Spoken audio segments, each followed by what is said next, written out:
Hello friends, welcome to government competitive Adda YouTube channel. మనం previous క్లాస్లో చెప్పినట్టుగా ఆగమ శాస్త్రాల్లో ఎన్ని ఉంటాయని చెప్పుకున్నాం. 9 శాస్త్రాలు ఉంటాయని చెప్తాను. అందులో వైఖానస ఆగమం గురించి చెప్పుకున్నాం, మరియు పాంచరాత్ర ఆగమం గురించి చెప్పుకున్నాం. మనకు మూడోది వచ్చి స్మార్త ఆగమం గురించి మనం ఈరోజు డిస్కస్ చేసుకుంటాం. ఇంకా క్లాస్లోకి వెళ్తే స్మార్త సాంప్రదాయంలో ఏం చెప్పాలంటే ప్రతి మానవుడు సామాజిక జీవితాలు అంటే సొసైటీలో మనం ఏ విధంగా బతకాలి, ఏ విధంగా ధర్మాన్ని ఆచరిస్తూ బతకాలనేదే మనకు ఈ స్మార్త సాంప్రదాయం అనేది కొన్ని సంస్కృత గ్రంథాల రూపంలో, సంస్కృత శ్లోకాల రూపంలో తెలియజేయడం జరుగుతుంది. వీటిని మనం ఏమని పిలుస్తాం? స్మృతులు అని పిలుస్తాం. స్మృతి అంటే గుర్తుంచుకోవడం, మనం చేయాల్సిన ధర్మాన్ని గుర్తుంచుకోవడం. ఉదాహరణకి యద్భావం తద్భవతి అంటే మనం ఎలా భావిస్తామో అలాగే జరుగుతుంది అనేది యద్భావం తద్భవతి అనే శ్లోకం మనం గుర్తు తెచ్చుకోవాలి. అదేవిధంగా చూసుకుంటే స్మార్త సాంప్రదాయం అనేది ఆదిశంకరుల అద్వైతానికి ఆద్యునిగా పరిగణిస్తుంది. ఏనేంది అన్నీ కూడా ఒకటే, అందరూ ఒకటే, అన్నీ ఒకటే అని చెప్పి అద్వైత సిద్ధాంతాన్ని ప్రతిపాదించడం జరిగింది. ఎవరు? ఆదిశంకరాచార్యులు.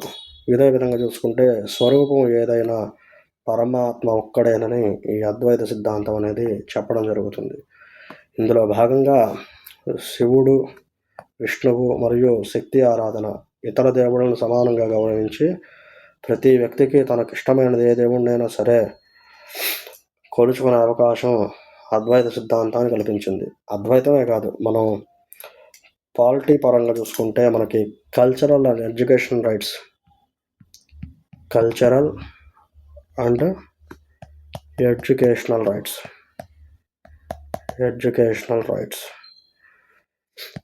అనేవి మనకున్నాయి.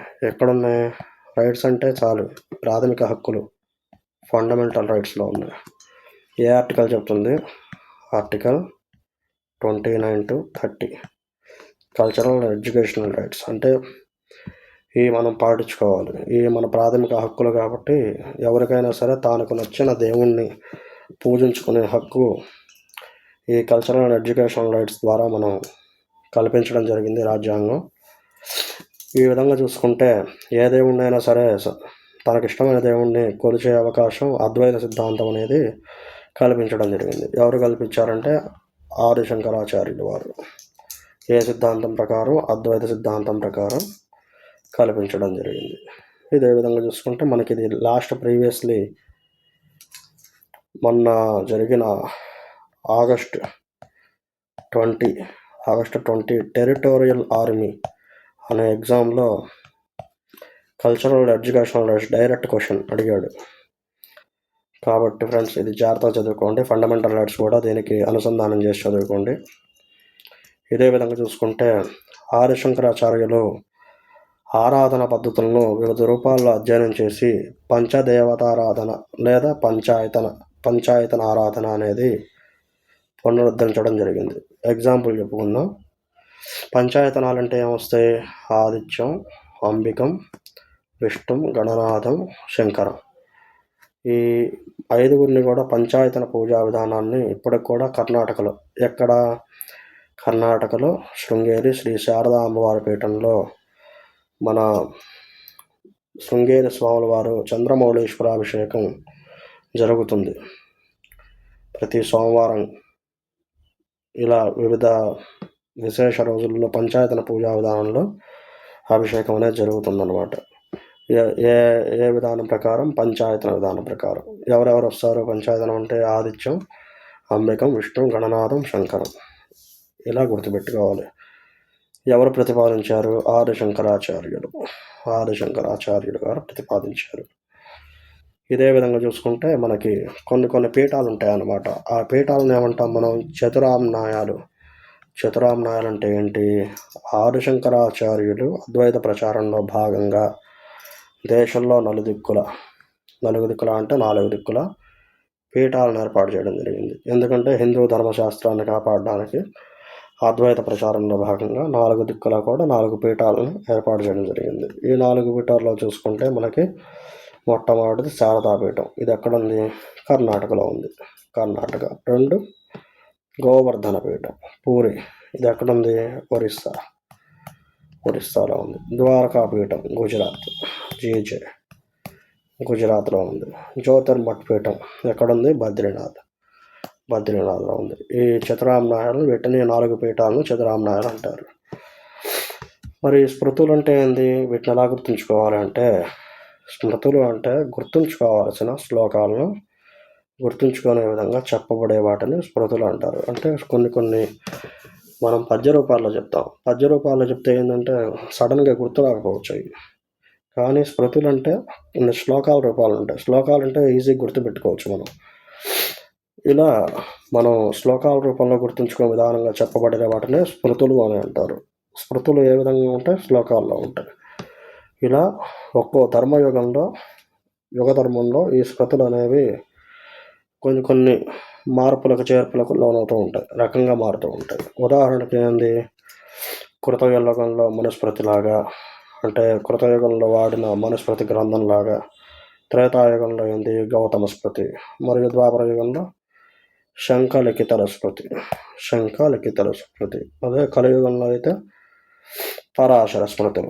పరాశర స్మృతులలాగా మారతాయని ఆదిశంకరాచార్యులు చెప్పడం జరిగింది. ఓకే, ఈ స్మృతులు ఎన్నో ఉన్నాయి? ముఖ్యమైన స్మృతులు 18 ఉన్నాయి. మొత్తం ముఖ్యమైన స్మృతులు ఉన్నాయి 18 ఉన్నాయి.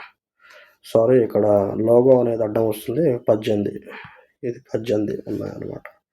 ఈ అష్టాదశ స్మృతులను అనుసరించే వారిని పండితులు, ఇవన్నీ నేర్చుకుంటారు కదా అష్టాదశ స్మృతులు, ఇవన్నీ నేర్చుకున్న వాళ్ళని పండితులుగా లేదా స్మార్తులు అంటారు. స్మృతి అనే పదం నుంచి స్మార్త అనే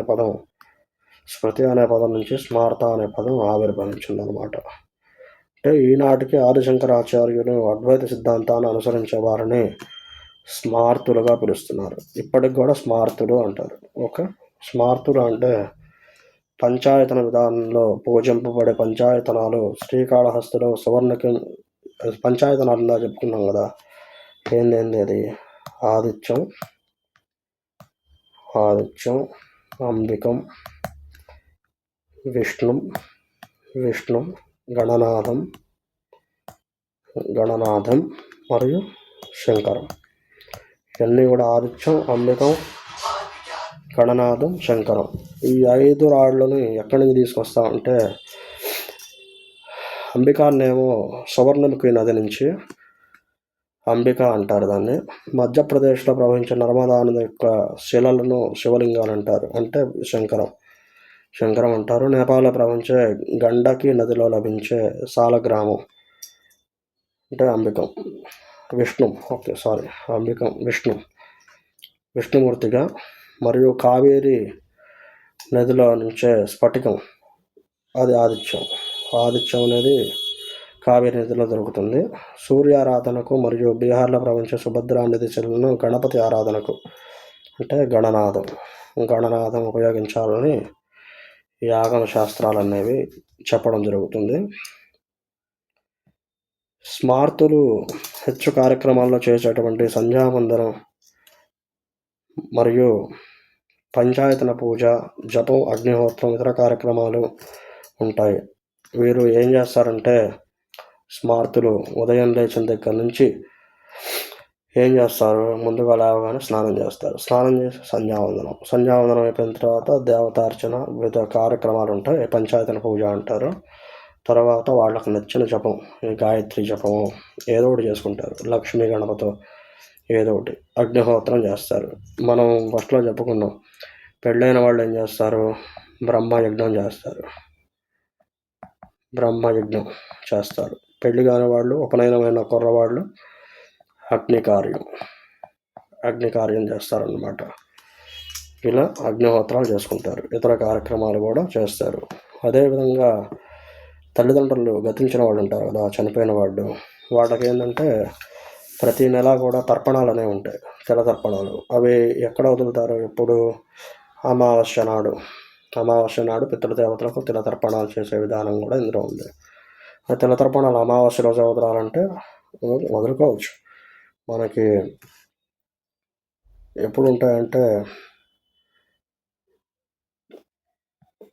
అమావాస్య రోజు, అమావాస్య లేకపోతే వాళ్ళ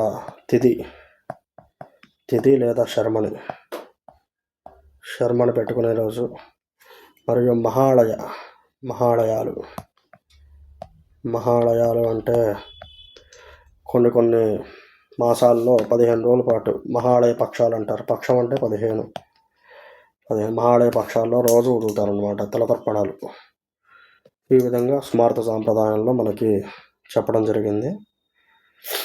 ఇది ఫ్రెండ్స్ స్మార్త సాంప్రదాయం గురించి.